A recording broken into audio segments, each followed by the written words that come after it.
새해 첫 주 이 새벽 예배 이 자리에 나오신 여러분들을 주님의 이름으로 환영하고 축복합니다. 저희는 계속해서 큐티 본문에 따라 민수기 말씀을 묵상하고 있습니다.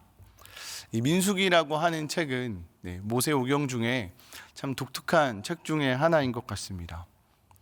영어 성경에 보면 이 민수기를 Book of Numbers라고 되어 있습니다. 즉 쉽게 말하면 숫자를 세고 계수를 하고 인구 조사에 대한 이야기가 담겨 있는 책입니다.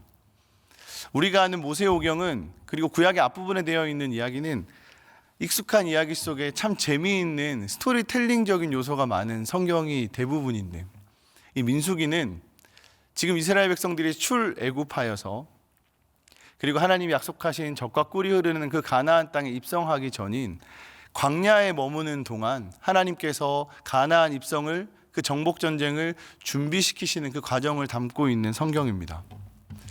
오늘은 민수기 3장을 읽었는데요, 이 말씀을 조금 더 깊이 묵상하기 위해서는 그 앞장에 대한 내용의 이해가 조금 필요한 것 같습니다. 잠시 요약해드리면 민수기 1장은 싸울 수 있는, 당장 전쟁에 임할 수 있는 이 군사의 개수를 계수하는 말씀이 담겨 있었습니다. 남자들만 자그마치 60만 3,550명이 있었다고 성경은 말합니다. 이어서 민수기 2장에서는 우리가 잘 알고 있는 12지파, 그 지파별 진영과 그들이 행진할 때의 순서와 그 대열에 대해서 성경이 아주 상세하게 말씀하고 있습니다.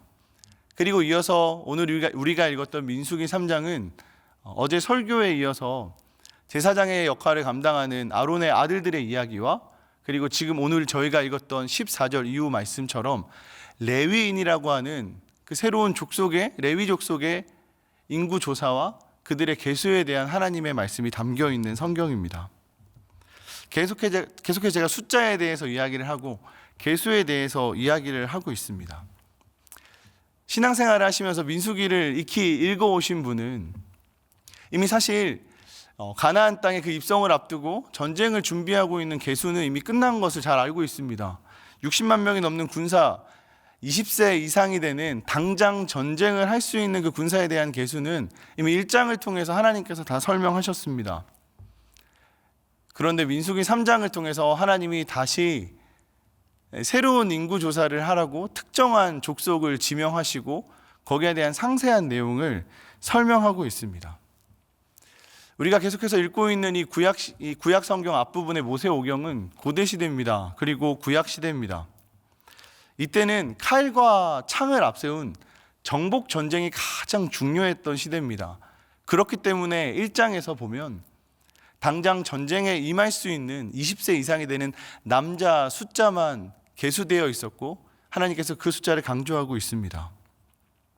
민수기 1장 3절을 제가 읽어드리겠습니다. 이스라엘 중 20세 이상으로 싸움에 나갈 만한 모든 자를 너와 아론은 그 진영별로 계수하되. 이 말씀처럼 지금 이스라엘 백성에게 중요한 것은 사실상 전쟁입니다.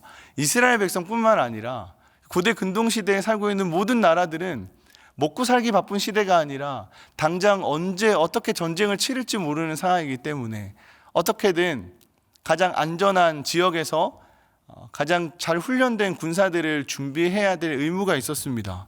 그 숫자가 60만 명이 넘었음을 성경은 이야기합니다. 그런데 오늘 읽었던 민수기 3장은 조금 이해하는 방향이 다릅니다. 우리가 읽으셨던 3장 15절 말씀을 제가 다시 한번 읽어드리면, 레위 자손을 그들의 조상의 가문과 종족을 따라 계수하되 1개월 이상 된 남자를 다 계수하라 라고 하나님 말씀하십니다. 특정한 레위 자손을 명하십니다. 그리고 그들에게 1개월 이상 된 남자를 계수하라고 하십니다. 분명 지금 당장 전쟁을 하기 위해서는 적어도 무거운 갑옷을 입고 투구를 쓰고 뭔가 손에 잡히는 무기를 들고 전쟁터에 나갈 수 있는 20살은 적어도 돼야 하는 그 인원을 계수해야 하는데, 하나님께서 레위 자손을 계수해라고 명하신 후에는 20세 이상이라고 지명하시지 않고 고작 1개월 이상 된 남자아이를 다 계수하라고 합니다. 왜 1개월일까요? 제가 좀 찾아보니 이 고대 근동시대에는 아기가 태어난 후에 1개월이 안 돼서 죽는 경우가 참 많았다고 합니다. 그리고 저희가 알다시피 구약시대는 할례를 받았습니다. 8일 전에 할례를 받게 되는데 이 할례 받은 이제 언약 백성에 속한 이 실 숫자를 명시하는 것이죠. 근데 생각해 보면 한 달밖에 안 된 이 아기들이 대체 무슨 일을 할 수 있겠습니까? 거듭 말씀드리지만 칼과 창이 중요한 전쟁의 시대였거든요. 그 어린 아이들의 숫자를 계수하는 것이 크게 의미가 없었을 겁니다. 그런데 하나님 명령하십니다. 계수하되, 계수하라. 제 아들이 13개월이거든요. 13개월이 아직 걷지도 못합니다. 침만 질질 흘립니다. 이 아이를 계수하는 것이 이 숫자가 대체 어떤 의미였을까요? 그런데 하나님은 명령하십니다. 레위 족속 1개월 이상 된 아이를 계수하라고요. 그리고 오늘 읽으셨던 그 3장 본문 속에 6번이나 똑같은 기준을 계속 말씀하십니다. 1개월 이상 된 아이를, 1개월 이상 된 사람을. 이렇게 6번이나 반복하는 이유는 무엇입니까? 강조입니다. 강조. 하나님 왜 그렇게 레위인을 특정하셨고 그 세세한 인원까지 정하게 하셨을까요? 민수기 1장 48절부터 50절에 보면 그 이유가 나와 있습니다. 3절 말씀인데요. 우리 함께 한 목소리로 합독하도록 하겠습니다. 시작. 이는 여호와께서 모세에게 말씀하여 이르시되 너는 레위 지파만은 계수하지 말며 그들을 이스라엘 자손 계수 중에 넣지 말고 그들에게 증거의 성막과 그 모든 기구와 그 모든 부속품을 관리하게 하라. 그들은 그 성막과 그 모든 기구를 운반하며 거기서 봉사하며 성막 주위에 진을 칠지며. 민수기 1장을 통해서 20세 이상 된 남자를 계수하라고 명하셨습니다. 그런데 하나님께서 조건을 거셨습니다. 그것이 무엇입니까? 레위 지파만은 계수하지 말라고 하셨습니다. 이스라엘 자손 중 계수 중에 이들은 특정하여 넣지 말라고 하셨습니다.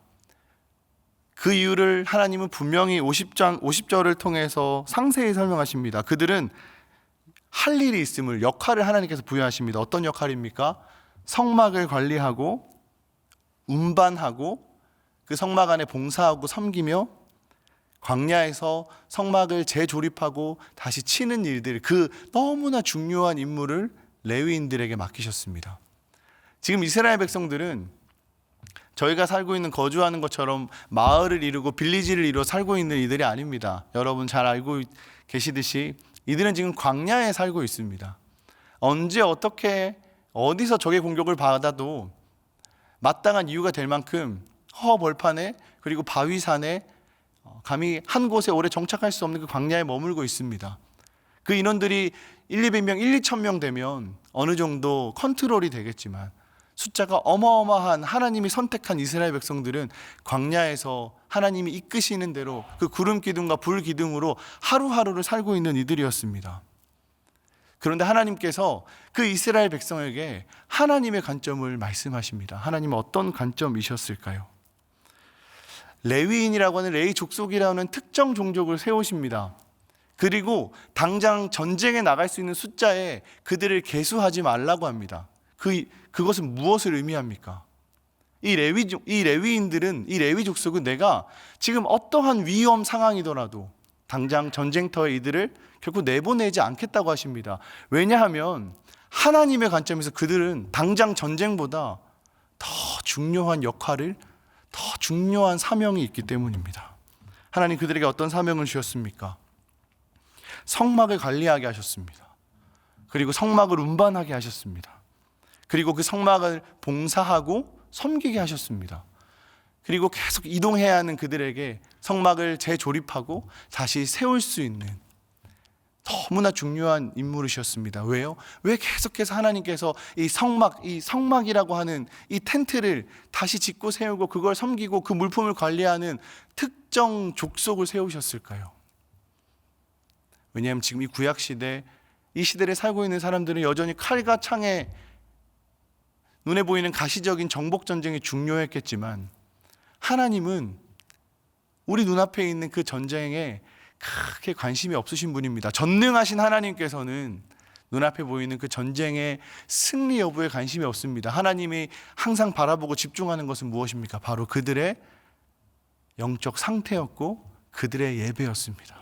그래서 하나님은 레위 족속을 세우셨고 당장 어떻게든 한 명이라도 더 추가해서 더 강한 군사력을 만들어야 했음에도 불구하고 자그마치 숫자가 20만 명이거든요. 결코 적지 않은 숫자입니다. 근데 그들에게 특정한 임무를 부여하셨습니다. 성막을 관리하고 운반하고 하나님이 사랑하는 이스라엘 백성의 전체 영적 전쟁을 준비하고 책임지는 역할을 하나님께서 맡기셨습니다. 그 레위인은 오늘 여러분이 긴 본문을 힘들게 읽으셨는데 레위의 세 아들을 중심으로 자손들이 형성되었습니다. 게르손과 고핫과 무난이라고 하는 이 세 아들 중심으로 그의 자손들 속에서 계속 종족이 세워나갔습니다. 게르손 자손은 7,500명이 됐다고 합니다. 그들은 성막의 덮개와 각종 휘장을 관리하는 임무를 가졌습니다. 그리고 고핫 자손은 우리가 알고 있는 모세와 그 아론이 속해 있는 고핫 자손은 8,600명이 되었다고 합니다. 그들은 가장 중요한 법궤를 운반하는 일을 맡았었고요. 성과 등잔대와 이제 성막 성소 안에 있는 아주 중요한 구별된 그 거룩한 그 기구들을 관리하는 역할을 했다고 합니다. 그리고 무라리 그 자손들은 6,200명이 되었다고 합니다. 그들은 성막의 널판지와 여러 기둥과 말뚝을 관리했답니다. 즉 이 말은 성막을 이스라엘 백성들이 광야에서 이동해야 될 때 성막을 다시 재조립하고 다시 세워가고 해체하는 좀 그런 육체적인 역할을 감당했던 것 같습니다. 그리고 이어서 성경은 38절 이하절부터 더 중요한 말씀을 하십니다. 민수기 3장 38절 39절 말씀을 우리 한 목소리로 한 번 더 읽도록 하겠습니다. 38절입니다. 시작.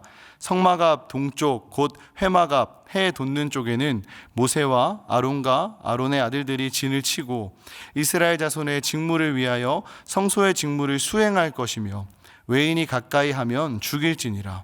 모세와 아론이 여호와의 명령에 따라 레위인을 각 종족대로 계수한즉 1개월 이상 된 남자는 모두 22,000명이었더라. 성막의 가장 중요한 동쪽, 입구가 있는 쪽입니다. 그 동쪽은 모세와 대제사장인 아론과 또 제사장의 역할을 감당하는 그의 아들들을 세우셨습니다. 이곳을 통해서만 성막을 들어갈 수 있었고요. 이곳에 모여있는 이들을 통해서 그곳에 드나드는 사람들을 보살피게 하셨고요. 혹여나 거룩한 성소에 부정한 것이 들어갈까, 외부인이 들어갔을 때는 하나님께서 죽을 것이라고 명령하신 거룩한 성소를 지키게 하셨습니다. 이 또한 레위인이 감당하게 하셨습니다. 오늘 본문을 천천히 묵상해 보면 당장 이스라엘 백성은 광야에 머무는 동안 그저 시간만 지나고 우리가 결과를 알듯이 40년이라는 시간을 그냥 허무하게 지냈던 사람들이 아닙니다. 현실적으로 생각할 때 언제 어떻게 전쟁을 할지 몰랐고요. 그리고 하나님이 약속하신 그 땅에는 우리가 익히 알듯이 이미 발전된 더 강한 강대국의 나라들이 적과 꿀이 흐르는 그 땅을 차지하고 있었습니다. 이스라엘 백성들이 그저 하나님과 함께 즐겁게 뛰놀고 광야에서 하루하루를 버텨낸다면 하나님 예비하신 그 땅에서 전쟁에서 결코 승리할 수 없습니다. 그래서 하나님이 이스라엘 백성을 계수하게 하셨고 인구 조사를 하게 하셨고 앞으로 맞닥뜨릴 그 수많은 여정을 하나님께서 천천히 지금 준비하고 계셨습니다. 그런데 그 여정 속에서 그 과정 속에서 특히 하나님께서 레위 족속을 지명하셨고 그들을 따로 계수하게 하셨습니다. 그게 오늘 본문의 이야기입니다. 우리가 살고 있는 현실에서 가장 중요한 건 저는 힘이라고 생각합니다. 그렇듯 20세 이상의 그 남자를 계수하여서 하나님께서 기능적인 전쟁을 당장 할 수 있는 숫자를 명시하셨습니다. 그런데 레위인은 계수하지 말라고 명하셨습니다. 전쟁에 참여시키지 않으셨습니다. 왜요? 레위인이 힘이 없었을까요? 아닐 겁니다. 당장이라도 전쟁에 나가 싸울 수 있는 우락부락한 사람들도 많았을 겁니다. 하지만 하나님은 이들을 따로 구별하셔서요 거룩한 일로 부르셨습니다. 우리 삶에 보면 칼과 창의 전쟁이 여전히 질비합니다. 가시적으로 보이는 우리가 새해 2023년이 되었지만 마주하는 참 막막한 먹먹한 현실들이 있지 않습니까? 재정적인 문제가 있습니다. 관계적인 어려움이 있습니다. 자녀 문제, 가정의 어려움들도 있습니다. 이러한 우리 삶의 현실에 놓여있는 이 가시적인 문제 앞에 우리가 문을 두드리고 기도하고 하지만 현실이 주는 참 이 감당할 수 없는 무게 앞에 우리가 때로는 절망하고 실망하곤 합니다. 그런데 오늘 이 말씀을 통해 저는 이런 은혜를 누렸습니다. 하나님의 관점은 다릅니다. 우리는 가시적인 눈에 보이는 우리 삶에 놓여있는 전쟁에 집착하여서 기능적인 숫자를 세고 그 전쟁을 준비하기 위해 힘을 찾습니다. 그런데 하나님의 관점은 다릅니다. 하나님은 늘 어떻게 전쟁을 하셨습니까? 출애굽기 17장에 보면 우리가 잘 아는 아멜렉과의 전투가 나옵니다. 17장 10절과 11절에 보면 이런 말씀이 있습니다. 여호수아가 모세의 말대로 행하여 아멜렉과 싸우고 모세와 아론과 훌은 산 꼭대기에 올라가서 모세가 손을 들면 이스라엘이 이기고 손을 내리면 아멜렉이 이기더니, 전쟁을 할 때 손을 들면 이기고 손을 내리면 아멜렉이 이겼다고 합니다. 그저 이게 뭐 주술적인 의미였을까요? 모세의 능력, 모세의 어떻게 보면 탁월한 어떤 리더십이었을까요? 아닙니다. 하나님 말씀 앞에 순종하고 하나님을 신뢰하는 그 믿음을 통하여서 아멜렉과 전투의 승리를 쟁취하지 않았습니까? 지금 우리에게는 이 시대를, 성경의 구약 시대를 살고 있는 이스라엘 백성들에게는 기능적인 칼과 창의 전쟁만 있는 것이 아니라 영적 전쟁, 그들의 예배의 전쟁이 있었습니다. 이걸 보지 못하는 이스라엘 백성들에게 하나님은 레위인을 선별하여 구별하셨고, 그들이 다시 세우심으로 하나님께서 어떤 관점이 있는지 오늘 말씀을 통해 우리에게 분명히 이야기하십니다. 하나님은 기능적인 전쟁이 중요하신 분이 아니라 본질적인 영적 전쟁에 더 집중하는 분이십니다. 저 여러분의 삶에 놓여있는 수많은 영적 전쟁을 뒤로하고 혹여나 기능적인 문제에, 그리고 맞닥뜨린 가시적인 문제에만 집착하고 계시지 않습니까? 가장 본질적인 전쟁을 준비하고 그 본질적인 전쟁을 참전시키기 위해 하나님은 레위인을 따로 세우셨습니다. 그리고 이 장을 통해 행진할 때도 레위인을 뒤로 감추셨습니다. 그들을 보호하셨습니다. 왜요? 하나님에게는 그 영적 전쟁이 너무 중요했거든요. 성막을 다시 세우고 이스라엘 백성의 예배를 기뻐 받으시는 분이셨기에 당장 현 시대를 살고 있는 이스라엘 백성은 눈앞에 전쟁이 중요할지라도 하나님, 여호와 하나님은 우리의 예배를, 우리의 중심을 바라보시는 분임을 잊지 않으시길 바랍니다. 하나님은 레위인을 따로 세우시고 광야에 머물고 있는 이스라엘 백성의 예배를 붙드시며 지키고 보호하셨습니다. 그리고 그 자리로, 그 거룩한 일에 그 사명을 감당하는 자리로 저와 여러분을 부르셨습니다. 가시적인 일을 보면요, 가시적인 결과에 보면 우리 삶에, 나의 삶이, 우리의 가정에 맞닥뜨리는 문제는 결코 우리가 해낼 수 없습니다. 새해가 되었습니다. 모든 것이 새롭고 어떻게든 의지가 생기고 활력이 생겨서 내 앞에 있는 문제를 다 헤쳐나갈 것 같지만 죄송하지만 현실이 주는 그 무게는 결코 쉽지 않습니다. 녹록치 않습니다. 그런데 여러분 잊지 마십시오. 그것보다 더 중요한 것은 지금 여러분과 여러분 가정에 놓여있는 영적 전쟁입니다. 하나님은 레위인들을 통해서 이스라엘 백성 공동체를 지키셨고요, 거룩한 일, 그 영적 예배를 세워가셨습니다. 그들을 따로 선별하셔서 거룩한 일로 저와 여러분을 다시 그 자리로 부르셨습니다. 말씀을 정리하겠습니다. 38절 우리가 끝에 읽었던 그 성경 말씀에 보면 이런 말씀이 있습니다. 모세와 아론의 아들들이 진을 치고 이스라엘 자손의 직무를 위하여 성소의 직무를 수행할 것이며, 이스라엘을 지켜 보호하기 위해서 하나님께서 모세와 아론과 그 아들들을 성막의 동쪽을 지키는 그 지킴이로 세우셨습니다. 그리고 혹여나 외부인들이 그곳에 와서 그 거룩한 구별된 곳을 해할까 하나님이 철저히 보호하시고 지키셨습니다. 그저 성막을 지키기 위해 하나님이 그들을 세우셨을까요? 아닙니다. 이스라엘 백성을 지키고 이스라엘 백성을 보호하기 위하였습니다. 이스라엘 자손의 직무를 위하여 그 성소의 직무를 감당하게 하셨다고 합니다. 저는 청년 일부를 섬기고 있습니다. 그리고 내일 새벽에 통영 선교를 떠납니다. 그리고 지난 1월 1일 주일에 저희 부서 청년들과 함께 모여 통영 선교를 놓고 기도하는 시간을 가졌습니다. 그때 더 열심히 준비합시다. 우리 더 철저히 준비합시다. 우리 열심히 잘 세워가서 더 좋은 것으로 그것을 섬깁시다. 그런 기도하지 않았습니다. 그저 우리는 심는 자임을, 물을 주는 자임을, 아무것도 아닌 자임을 고백하게 하셨습니다. 그리고 그것을 자라나게 하시는 이는, 선교가 진행되게 하시는 이는 오직 여호와 하나님임을 저희 부서 청년들과 나눴습니다.